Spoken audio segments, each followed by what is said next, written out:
Now we are ready to install the door sections.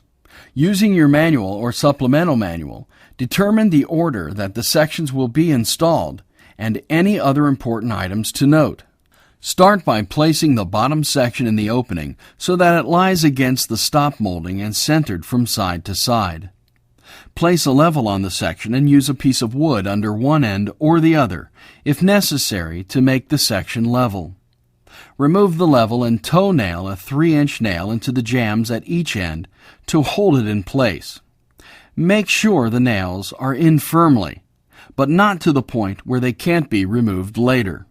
Then place the next appropriate section face down on the sawhorses.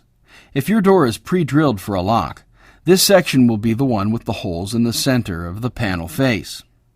If your door doesn't have pre-drilled holes for your lock, a template will be included with the lock instructions. If you have a keyed lock you wish to install, now's the time to do so. Follow the supplemental instructions included with the lock hardware.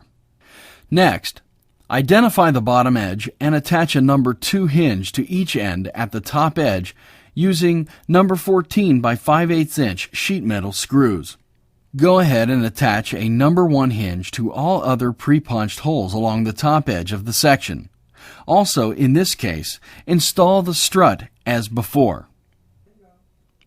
Now you can place the second section on top of the first section. This particular door has alignment strips to help in aligning the door sections.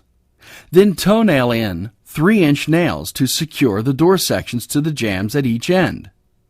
Next, attach the hinges from the top of the first section to the bottom of the second.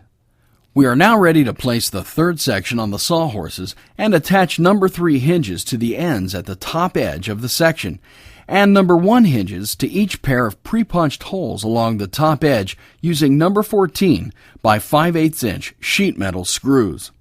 Refer to your manual or supplemental manual to determine the number of struts required and proper attachment methods. Next, place the third section on top of the other sections and toe-nail in place as before. Attach the hinges from the top of the previous section to the bottom of this section.